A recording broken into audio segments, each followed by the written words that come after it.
हाँ, शुरू किया जाए भाई। कल क्या पढ़ा रहे थे अपन? स्पाइनल कार्ड के बारे में बातचीत आज हमें करनी है। स्पाइनल कार्ड क्या काम करती है? अचानक होने वाली रिएक्शन पर कंट्रोल करती है। बॉडी में जितनी भी अचानक रिएक्शन होती हैं उन सब पर कंट्रोल किसका होता है? मेरुरज्ज का होता है, स्पाइनल कार्ड का होता है। और इन पर कंट्रोल करना क्या कहलाता है? रिफ्लेक्स एक्शन कहलाता है। हम थोड़ा सा देखें रिफ्लेक्स एक्शन स्पाइनल कार्ड के बारे में। स्पाइनल कार्ड की अगर टीएस काट करके हम देखें तो स्पाइनल कार्ड इस प्रकार से स्ट्रक्चर होती है। स्पाइनल कार्ड की इस प्रकार से स्पाइनल कार्ड की स्ट्रक्चर होती है। स्पाइनल कार्ड के अंदर एक कैविटी पाई जाती है जिसे सेंट्रल कैविटी कहते हैं। तो ये कहलाती है सेंट्रल कैविटी कहलाती है। ये सेंट्रल कैविटी कहलाती है। और सेंट्रल कैविटी चारों तरफ से सीलिएटेड इपेंडाइमल सेल्स के द्वारा सराउंडेड होती है। तो ये सीलिएटेड इपेंडाइमल सेल्स होती हैं, इनके द्वारा ये सराउंडेड होती है। और इसमें सीलिया भी पाए जाते हैं। और इस चैम्बर के अंदर जो फ्लूइड भरा रहता है वो सेरिब्रोस्पाइनल फ्लूइड भरा होता है। दूसरी बात देखा जाए, इसमें बाहर की तरफ स्पाइनल कार्ड की अगर बात करते हैं तो अंदर की तरफ ग्रे मैटर पाया जाता है और बाहर की तरफ व्हाइट मैटर पाया जाता है। ग्रे मैटर का शेप पूछा जा चुका है तो बटरफ्लाई शेप्ड होता है ग्रे मैटर। और ग्रे मैटर किसका बना होता है? सेल बॉडी का बना होता है। किसका बना होता है? सेल बॉडी का बना होता है। और व्हाइट मैटर किसका बना होता है? माइलिनेटेड नर्व फाइबर का बना होता है, मतलब एक्जान का बना होता है जिस पर माइलिन शीट पाई जाती है। तो ये क्या कहलाता है? ग्रे मैटर कहलाता है। ये ग्रे मैटर कहलाता है। ये ग्रे मैटर कहलाता है। और इसको क्या कहते हैं? व्हाइट मैटर कहते हैं। ये व्हाइट मैटर कहलाता है। ये व्हाइट मैटर कहलाता है। तो ये ग्रे मैटर है और ये व्हाइट मैटर है। स्पाइनल कार्ड में अंदर की तरफ ग्रे मैटर, बाहर की तरफ व्हाइट मैटर। अगर जो ब्रेन की बात करें तो ब्रेन में जस्ट इसका अपोजिट होता है। बाहर की तरफ ग्रे मैटर होता है और अंदर की तरफ व्हाइट मैटर होता है। ये बात में याद रखना है। इसे क्या कहते हैं? इस पोर को क्या कहते हैं? डॉर्सल फिशर कहते हैं। तो ये कहलाता है डॉर्सल। ये डॉर्सल फिशर कहलाता है। इसे क्या कहते हैं? वेंट्रल फिशर कहते हैं। तो ये वेंट्रल फिशर कहलाता है। ये वेंट्रल फिशर कहलाता है। ये वाला क्या कहलाता है? डॉर्सल रूट कहलाता है। ये कहलाता है डॉर्सल रूट। ये डॉर्सल रूट कहलाता है। इसे क्या कहते हैं? वेंट्रल रूट कहते हैं। तो ये वेंट्रल रूट कहलाता है। रूट कहलाता है। इसमें कोई दिक्कत नहीं। यहाँ पर देखा जाए क्या होता है? रिसेप्टर्स पाए जाते हैं। ये रिसेप्टर्स हमने बना दिए इस प्रकार से। ये रिसेप्टर्स हैं तो इनको हमने कह दिया ये रिसेप्टर्स हैं। रिसेप्टर है, ये रिसेप्टर है। नीचे साइड में मैंने बना दिया ये क्या? इफेक्टर्स बना दिए। तो इसको हमने कह दिया ये इफेक्टर्स हैं। तो ये इफेक्टर्स है, इफेक्टर है। अब देखा जाए क्या होता है? इसके एग्जाम्पल अगर जो अपन देखें तो एग्जाम्पल इसका कौन सा होगा? स्किन होगा। ये स्किन। और इसका एग्जाम्पल कौन सा होगा? एग्जाम्पल मसल होगा। मसल होगा। अब देखा जाए डॉर्सल रूट से जो स्पाइनल नर्व निकलती है इस प्रकार से, ये डॉर्सल स्पाइनल नर्व है। इसे हम क्या कहते हैं? Dorsal spinal nerve. तो ये है dorsal spinal nerve. Spinal nerve कहलाती है। और इसको यहां से जो नर्व निकलती है उसे क्या कहते हैं? वेंट्रल स्पाइनल नर्व कहते हैं। तो ये कहलाती है वेंट्रल स्पाइनल नर्व कहलाती है, स्पाइनल नर्व कहलाती है, नर्व कहलाती है। अब देखा जाए क्या होता है, यहाँ पर एक सेल पाई जाती है। ये जो सेल पाई जाती है इन्हें क्या कहते हैं, इंटरन्यूरॉन कहते हैं। इस प्रकार से ये इनको क्या कहते हैं, इंटरन्यूरॉन कहते हैं। तो ये इंटरन्यूरॉन कहलाते हैं, ये इंटर न्यूरॉन कहलाते हैं। अब देखा जाए क्या होता है, सुनिए कायदे सुनिए। सपोज करिए हम चले जा रहे हैं और कोई नुकीली चीज हमारे पैर में चुभ गई या हाथ में चुभ गई, तो स्किन क्या काम करती है, रिसेप्टर्स का काम करती है और इसमें डॉर्सल स्पाइनल नर्व फैली हुई है। ये स्टिमुलाई को गेन करके कहाँ लाती है, स्टिमुलाई को गेन करके स्पाइनल कार्ड के अंदर लाती है। और तुमको ऑलरेडी मैंने बताया है, जो नर्व स्टिमुलाई को सेंट्रल नर्वस सिस्टम की तरफ लाती है वो नेचर में कैसी होती है, सेंसरी होती है, सेंसरी होती है। तो डॉर्सल स्पाइनल नर्व नेचर में कैसी है, सेंसरी है, क्योंकि स्किन से स्टिमुलाई को गेन करके कहाँ ला रही है, स्पाइनल कार्ड में ला रही है। अब देखा जाए यहाँ स्टिमुलाई को क्या करते हैं, यहाँ से इंटरन्यूरॉन में आती है और इंटरन्यूरॉन से स्टिमुलाई कहाँ भेज दिए जाते हैं, वेंट्रल स्पाइनल नर्व में भेज दिए जाते हैं। और ये स्टिमुलाई यहाँ से इफेक्टर ऑर्गन्स में जा रही है। और इफेक्टर ऑर्गन्स कौन से हैं, मसल्स होती हैं। कौन है, मसल्स होती है। जैसे ये सूचना मसल्स को जाती है, मसल्स तुरंत कॉन्ट्रैक्ट होती है और जब मसल कॉन्ट्रैक्ट होगी तो बॉडी का वो अंग झटके से अंदर की तरफ खींच लिया जाएगा। तो यहाँ पर वेंट्रल स्पाइनल नर्व स्टिमुलाई को सेंट्रल नर्वस सिस्टम से दूर ले जा रही है। इसका मतलब ये नेचर में कैसी होगी, मोटर होगी। कैसी होगी, मोटर होगी। तो वेंट्रल स्पाइनल नर्व नेचर में कैसी होती है, मोटर। और डॉर्सल स्पाइनल नर्व नेचर में कैसी होती है, सेंसरी। मैंने बताया है कि प्रत्येक स्पाइनल नर्व के दो रूट होते हैं, एक डॉर्सल रूट और दूसरा वेंट्रल रूट होता है। तो डॉर्सल रूट कैसा है, सेंसरी है, और वेंट्रल रूट कैसा है, मोटर है। इसका मतलब प्रत्येक स्पाइनल नर्व कैसी होती है, मिक्स्ड होती है नेचर में। ये बात तुमको याद रखना है। मैंने बताया क्रेनियल नर्व जो ब्रेन से निकल रही थी, तो क्रेनियल नर्व में मैंने बताया था मैमल्स में कितने पेयर्स होती हैं, 12 जोड़ी होती है, 12 पेयर्स होती हैं। वो सेंसरी भी हो सकती थी, मोटर भी हो सकती थी और मिक्स्ड भी हो सकती थी। मैंने तुमको बताया था क्रेनियल नर्व में पहली, दूसरी, 8वीं कैसी थी, सेंसरी थी। मोटर कौन कौन सी थी, तीसरी, चौथी, छठी, 11वीं, 12वीं, ये कौन सी थी, मोटर थी। और मिक्स कौन सी थी, 5वीं, 7वीं, 9वीं और 10वीं, ये कैसी थी, मिक्स थी। तो क्रेनियल नर्व सेंसरी भी हो सकती है, मोटर भी हो सकती है और मिक्स भी हो सकती है। लेकिन स्पाइनल नर्व जितनी भी होती है A to Z कैसी होती है, मिक्स्ड होती है। कैसी होती है, मिक्स्ड होती है। क्यों, क्योंकि प्रत्येक स्पाइनल नर्व के दो रूट होते हैं, एक डॉर्सल रूट होता है और दूसरा वेंट्रल रूट होता है। डॉर्सल रूट कैसा होता है, सेंसरी होता है, और वेंट्रल रूट कैसा होता है, मोटर होता है। अब देखा जाए रिफ्लेक्स आर्क के बारे में पूछ सकते हैं, क्या होता है। रिफ्लेक्स आर्क के फॉर्मेशन में देखो रिसेप्टर्स भाग ले रहे हैं, डॉर्सल स्पाइनल नर्व भाग ले रही है, स्पाइनल कार्ड भाग ले रही है, वेंट्रल स्पाइनल नर्व भाग ले रही है और इफेक्टर ऑर्गन्स भाग ले रहे हैं, लाइक मसल्स। तो यहाँ से लेकर के यहाँ तक जो एक आर्क बनती है उसे क्या कहते हैं, रिफ्लेक्स आर्क कहते हैं। ये प्रतिवर्ती क्रिया है।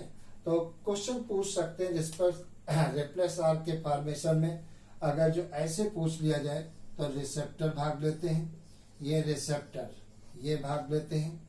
उसके बाद में कौन लेता है, डॉर्सल स्पाइनल नर्व भाग लेती है, ये डॉर्सल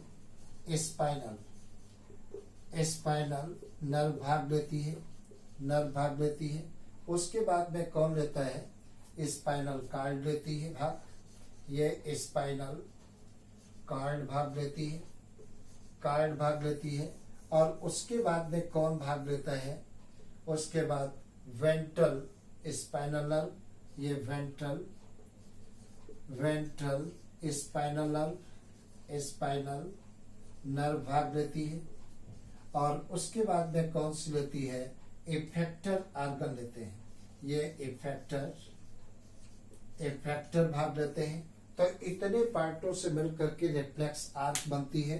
तो तुम्हें याद रखना है, रिसेप्टर्स भाग लेते हैं, डार्सल स्पाइनल नर्व भाग लेती है, स्पाइनल कॉर्ड भाग लेती है, वेंट्रल स्पाइनल नर्व लेता है और इफेक्टर लेता है। इतने पार्टों से मिलकर के क्या बनती है? रिफ्लेक्स, मतलब प्रतिवर्ती चाप बनती है। अब एक क्वेश्चन तुमसे पूछ सकते हैं कि प्रतिवर्ती क्रियाएं कितने प्रकार की होती हैं? तो रिफ्लेक्स एक्शन दो प्रकार के होते हैं। एक होते हैं सिंपल रिफ्लेक्स एक्शन और दूसरे होते हैं एक्वायर्ड रिफ्लेक्स एक्शन। एक होती है सामान्य प्रतिवर्ती क्रियाएं और दूसरी होती है उपार्जित प्रतिवर्ती क्रियाएं। सिंपल रिफ्लेक्स एक्शन क्या होते हैं? ये रिफ्लेक्स एक्शन बाय बर्थ हमें मिलते हैं, जन्म से हमको प्राप्त होते हैं। जैसे आंखों के सामने कोई चीज आ जाए, हम पलकों के द्वारा आंखों को क्या करते हैं? ढक लेते हैं। इसे हमको किसी ने सिखाया नहीं है, तो ये हेरिडिटी है। या जैसे कोई गर्म चीज पर हमारे हाथ पैर या बॉडी का कोई पार्ट पड़ जाए तो झटके से हम खींच लेते हैं, या किसी पॉइंटेड चीज के ऊपर हमारी बॉडी का कोई पार्ट पड़ जाता है, हम झटके से खींच लेते हैं। हमको किसी ने सिखाया नहीं है कि हॉट स्पॉट या पॉइंटेड ऑब्जेक्ट के ऊपर बॉडी पार्ट पड़ जाए तो झटके से उठा लो, किसी ने नहीं सिखाया है। ये हमको बाय बर्थ प्राप्त हुए हैं, मतलब ये हेरिडिटी होते हैं। तो वो रिफ्लेक्स एक्शन जो हेरिडिटी होते हैं, जो आनुवांशिक होते हैं, उन्हें सिंपल रिफ्लेक्स एक्शन कहते हैं। और दूसरे कौन से होते हैं? Acquired reflex action. Acquired reflex action उनको कहते हैं जो हम सीखते हैं, जिनकी हम ट्रेनिंग करते हैं, एक्सपीरियंस से प्राप्त करते हैं, उन्हें एक्वायर्ड रिफ्लेक्स एक्शन कहते हैं। जैसे गाना गाना है, नाचना है, तैरना है, ड्राइविंग है, ये सब हमको जन्म से प्राप्त नहीं होते हैं। ये हमको बाय ट्रेनिंग के द्वारा, एक्सपीरियंस के द्वारा सीखना पड़ता है। तो ये एक्वायर्ड रिफ्लेक्स एक्शन होते हैं। एक्वायर्ड रिफ्लेक्स एक्शन के ऊपर सबसे पहला एक्सपेरिमेंट किसने किया था? पावलोव ने किया था। किसने? पावलोव ने किया था। कुत्ते पर इन्होंने एक्सपेरिमेंट किया था। कैसे किया था?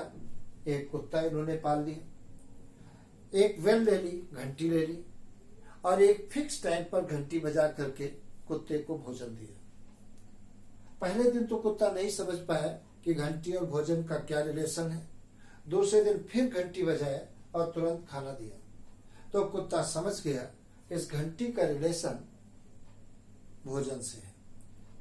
अगले दिन क्या किया? घंटी तो बजाया लेकिन भोजन नहीं दिया, तो देखा कुत्ते की सलाइवरी ग्लैंड से सलाइवा का सिक्रीशन स्टार्ट हो गया। अगले दिन देखा कि उस पर्टिकुलर टाइम पर न तो घंटी बजाई और न ही भोजन दिया, और देखा कि सलाइवा का सिक्रीशन स्टार्ट हो गया। तो इन्होंने कहा कि देखिए, ये बात जो इसके माइंड में सेट हुई है वो एक्सपीरियंस के द्वारा, ट्रेनिंग के द्वारा आई है। तो उपार्जित जो प्रतिवर्ती क्रियाएं होती हैं वो कैसे प्राप्त होती है? बाय ट्रेनिंग के द्वारा, एक्सपीरियंस के द्वारा, लर्निंग के द्वारा हम इनको प्राप्त करते हैं।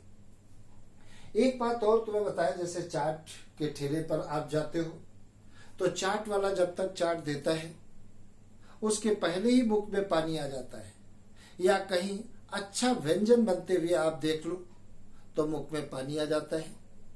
ये सिंपल रिफ्लेक्स एक्शन है, ये हेरिडिटी है। इसको हमको किसी ने सिखाया नहीं है कि अच्छा भोजन देख करके मुंह में पानी आ जाए, ये अपने आप आ रहा है। तो वो रिफ्लेक्स एक्शन जो अपने आप होते हैं उन्हें क्या कहते हैं? Simple reflex action. और ये हेरिडिटी होते हैं, आनुवांशिक होते हैं, बाय बर्थ हमें प्राप्त होते हैं और एक्वायर्ड रिफ्लेक्स एक्शन हेरिडिटी नहीं होते हैं। तो इस प्रकार से नर्वस सिस्टम में मैंने तुम्हें ब्रेन बताया, स्पाइनल कार्ड बताया। स्पाइनल कार्ड भी चारों तरफ से 3 मेम्ब्रेन के द्वारा सराउंडेड होती है। सबसे बाहर की तरफ ड्यूरा मैटर, मिडिल में एरेक्नोइड और अंदर की तरफ पाया मैटर होती है। तो यही 3 मेम्ब्रेन के द्वारा ब्रेन भी चारों तरफ से सराउंडेड था और स्पाइनल कार्ड भी सराउंडेड होती है। तीनों मेम्ब्रेन को एक साथ क्या कहते हैं? मेनिंजेस कहते हैं। अब देखा जाए क्या करते हैं अपन, आई के बारे में पढ़ते हैं। रिसेप्टर्स देखा जाए, रिसेप्टर्स ऑर्गन क्या होते हैं? एटमॉस्फेयर में जरा सा भी चेंजिंग होती है, हमको पता लग जाता है कि एटमॉस्फेयर में चेंजिंग हो रही है। एटमॉस्फेयर में होने वाले परिवर्तनों को बॉडी के जिन अंगों के द्वारा ग्रहण किया जाता है, एहसास किया जाता है, उन्हें क्या कहते हैं? रिसेप्टर्स ऑर्गन कहते हैं, संवेदी अंग कहते हैं। संवेदी अंगों में सबसे पहले हम आंख के बारे में बताने जा रहे हैं। तो ये मालूम है ये 1 पेयर है और यहाँ पर बोनी सॉकेट है, इसे आई ऑर्बिट कहते हैं। आई ऑर्बिट के अंदर आई बॉल लोकेटेड होती है। अगर जो हम आई बॉल के बारे में देखें तो बाहर से अंदर की तरफ 3 परतों के द्वारा ये सराउंडेड होती है। अब ध्यान से सुनिए, जो कि यहाँ इस पर क्वेश्चन आते हैं। अगर जो हम आई बॉल को देखें तो बाहर से अंदर की तरफ 3 परतों के द्वारा सराउंडेड होती है। सबसे बाहर की परत जो होती है वो डेंस कनेक्टिव टिश्यू की बनी होती है। इसको क्या कहते हैं? स्केल्ला कहते हैं। क्या कहते हैं? स्केल्ला कहते हैं। तो सबसे बाहर की जो लेयर होती है उसको हमने क्या कहा? स्केल्ला कहा। और ये किसकी बनी होती है? डेंस कनेक्टिव टिश्यू की बनी होती है। इस प्रकार से ये स्केल्ला है। ये स्केल्ला हम बना रहे हैं इस समय। इस प्रकार से ये स्केल्ला है। इधर भी ये पूरी आई बॉल को चारों तरफ से घेरती है और ये कैसी होती है? अपेक होती है। इसे क्या कहते हैं? स्केल्ला। स्केल्ला कहते हैं।